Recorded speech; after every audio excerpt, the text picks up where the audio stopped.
మీ పిల్లలు చదువుకున్నది ఎగ్జామ్ హాల్లో రాయాలన్నా, కాంపిటేటివ్ ఎగ్జామ్ క్రాక్ చేయాలన్నా మెమరీ ముఖ్యం. మెమరీ అనేది గిఫ్ట్ కాదు, రైట్ టెక్నిక్ అండ్ ప్రాక్టీస్‌తో ఎవరైనా సాధించవచ్చు.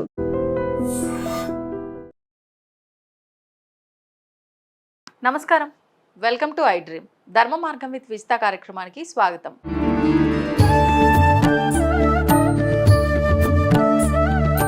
నమస్కారం అమ్మా. నమస్తే అమ్మ, గ్రామాల్లో పల్లెటూళ్ళలో అయితే ఇంతకు ముందు కాలంలో అంటే మనకు అవి కట్టెలతో లేదంటే కొబ్బరి ఆకులు, తాటి ఈ మట్టలు, వీటితో ఈ ఆకులతో కట్టిన ఇల్లు గుడిసెలు లాంటివి కాబట్టి చెదలు వస్తున్నాయి అంటే ఒక అర్థం ఉంది. కానీ ఇప్పుడు సిటీల్లో మనకి సిమెంటు వీటన్నిటితో కట్టిన ఇళ్లలో కూడా చెదలు రావటం అనేది మనం చాలా వరకు గమనిస్తున్నామమ్మా. అసలు సిమెంటు వీటికి కూడా చెదలు వస్తుందా? మరి ఈ చెదలు రావటం కూడా నార్మల్గా మనం తీసి పారేయట్లేదు. కొంతమంది చెదలు రావటం అనేది లక్ష్మీదేవి రావటానికి సంకేతం అంటున్నారు, మరి కొంతమంది చెదలు రావటం మంచిది కాదు అంటున్నారు. అసలు నిజంగా ఈ చెదలు రావటాన్ని గురించి మనం ఇంతగా ఆలోచించాల్సిన అవసరం ఉందంటారా? ఏం లేదు నాన్న, ఈ విశ్వంలో ఉన్నటువంటి కొన్ని జీవాలకి మనకు లా ఆఫ్ వన్నెస్ అంటే విశ్వంలో కొన్ని జీవాలు ఉన్నాయి కదా, ఆ జీవాలు గనక చచ్చిపోతే మనిషి జీవనం లేదు తెలుసా. మనిషి జీవనం పూర్తిగా ఆ జీవాలు, అదే కరోనా అని కూడా మనం అనుకున్నాం కదా, అప్పుడు అనుభవించినప్పుడు జీవాలన్నీ చచ్చిపోతూ అవన్నీ మన మీద దాడి చేసినాయి అనుకున్నాం కదా. కాబట్టి ఒకదానికొకటి లింక్ ఉంటుంది. ఏంది, మన ఇంట్లో ఏదన్నా కుళ్ళిపోయిన ఆహార పదార్థం ఉందనుకో, పప్పు కూర చారు, అది మనం ఏం చేస్తాం, డస్ట్బిన్లో పడేస్తాం కాదు. మిగిలిపోయిన అన్నాన్నికేమో పక్షులకు వేయాలి, కూరలు ఏదో ఉంటుంది అట్లా పెట్టేస్తే పొద్దున కల్లా ఈ వాతావరణానికి వాసన వచ్చి ఇట్లా బూజులాగా వచ్చేస్తుంది. వాటిని మట్టిలో పడేయాలి, ఎక్కడో ఒక చోట మట్టిలో పడేయాలి. మట్టిలో పడేస్తే ఆ చిన్న బూజు వచ్చిన దానికి ఇంకా చిన్న పురుగులు పుడతాయి మర్నాటికి. ఆ పురుగులను తింటేందుకు ఇంకా పెద్ద పురుగులు వస్తాయి, ఆ పెద్ద పురుగులు తింటేందుకు పిట్టలు వస్తాయి, పిట్టలు తినకు ఇంకా పెద్ద పెద్ద పిట్టలు వస్తాయి. అంటే చైన్ రియాక్షన్ ఇదంతా. మనం ఏ ఆహార పదార్థాన్ని పక్షులకు వీళ్ళు ఎవరికి లేకుండా డస్ట్బిన్లో పడేసి స్మాష్ చేసేసేస్తున్నామో, ఆ జీవాలు బతకడానికి చెట్లు ఉంచలేదు, భూమి ఉంచలేదు, మరి ఏమీ లేవు కదా. ఏమీ ఉంచినప్పుడు ఎక్కడో ఒక చోట అవి ఆవాసాలు ఏర్పరచుకొని ఉండాల్సిందే కదా. ఇప్పుడు కోతులు ఎందుకు, పాములు ఎందుకు ఇండ్ల మీద పడి వస్తున్నాయి అంటే అవి ఆవాసాలుగా ఉండే ప్రదేశాల్లో మనం కొంపలు కట్టుకున్నాం. మన ఇళ్లలో కట్టుకున్నాం కాబట్టి పాములు ఉండే ఏరియాలు కాబట్టి ఆ పాములు ఎక్కడికి పోతాయి, కొంచెం వానబడి ఆగిపోగానే ఆ పాములు ఇక్కడ నిన్న పాము వచ్చింది, ఆ పామును చూసినాం. ఈ పాములు ఉండే ప్లేస్కు మీరు వచ్చారు కానీ మీరుండే ప్లేస్కు పాములు రాలే, మనమే మరి ఇబ్బంది కలిగించాం. అలాగా ఏదైనా ఒక నెగటివిటీ జరిగి ఇంట్లో చెదలు పట్టడము అంటే ఏంటంటే, ఆ పచ్చి చెక్క తెస్తారు, పచ్చి చెక్క తెచ్చి కబ్బోర్డ్స్ తయారు చేసి పెడతారు హడావుడిగా. ఆ చెక్క ఆరిపోయి ఉండదు, పూర్తిగా డ్రై అయిపోయిన చెక్క పెడితే నీకు చెదలు రాదు. పచ్చి చెక్క కనుక పెడితే ఆ పచ్చి చెక్కలో పురుగు ఉంటుంది. అది మనం ఎందుకంటే కబ్బోర్డ్స్ అనేవి ఎప్పుడు వాడము, కొన్ని పైన ఉండే అటకలు స్టైల్గా చేయించుకుంటాం కానీ దాంట్లో ఏముంటాయో కూడా మనకు తెలియదు, ఏ వస్తువు ఏం పెట్టినామో కూడా మనకు తెలియదు. పెట్టిన వస్తువు తీసుకుందామన్నా అంత పైకి ఎక్కలేము, తీసే ఓపిక చూసే ఓపిక మనకు లేవు. అట్లా 3 నెలలు 4 నెలలు 5 నెలలు అయ్యేసరికి అక్కడి ప్రాంతంలో ముందు చెదలు పట్టడం మొదలు పెడుతుంది. తీరా నీవేదో ఊరికి వెళ్ళావు, ఒక 15 రోజులో నెల రోజులో రాలేదు, అప్పుడు మొత్తం వ్యాపించే దాని సామ్రాజ్యం, అది ధనరాజ్యాన్ని తన ఏలుకుంటుంది. అట్లా కబ్బోర్డ్స్ నిండా చెదలు పట్టింది అంటారు. దానికి ఇప్పుడు చెదల మందు వేస్తారు. ఇంకొకటి ఏంటంటే, ఎప్పుడైతే ఇంట్లో చెదలు పట్టడం మొదలుపెట్టిందో ఆ ఇంట్లో వ్యక్తుల్లో నెగిటివిటీ ఫీలింగ్స్ ఎక్కువ ఉన్నట్టు లెక్క. అవునా అమ్మా? ఆ ఇంట్లో నెగిటివిటీ చాలా ఎక్కువ ఉన్నట్టు లెక్క. చూడు నాన్న, మంచి ఉన్నప్పుడు ఏం జరుగుతుంది, మనకు సుగంధపు వాసన వస్తుంది, మల్లెపూల వాసన వస్తుంది, సన్నాయి మెట్టెల సౌండ్ వస్తుంది, గజ్జెల సౌండ్ వస్తుంది అని అంటారు కదా. మరి ఎప్పుడైతే పురుగులు, బూచులు, బావులు, ఈ ఎలకలు, పాపం రావాల్సిన జీవులన్నీ మన ఇంట్లోకి వస్తుందంటే ఇంట్లో ఉన్నటువంటి వ్యక్తులు కేర్ నాటుగా ఉన్నారు, ఇంటి మీద శ్రద్ధ పెట్టలేదు అని అర్థం. శుభ్రత లేదు అంటే నెగిటివిటీ ఉన్నట్టు లెక్క. శ్రద్ధ లేదు అని అంటే వాళ్ళ ఇంట్లో ఒక అన్యోన్యత కానీ, ఒక అనురాగము, ప్రేమలు కానీ, ఒక మనిషే కష్టపడుతుంది అందరు సహాయ సహకారాలు అందించాలనే మనస్తత్వాలు వాళ్ళ ఇంట్లో ఎవరికి లేవు అని అర్థం. దానికి సూచననే ఇది. అంటే ఎవరో ఒకళ్ళ మీదనే ఆధారపడి, 3వ పెళ్ళాము 2 ఇంకో ఆమె ఏం పట్టించుకోరు, వాళ్ళ డ్యూటీలు వాళ్ళు చేస్తుంటారు. పురుగు వచ్చింది చూసుకోపోయి ఏం చేస్తావు, సాయంత్రానికి ఎవరో మనం పంపిస్తాంలే అంటారు.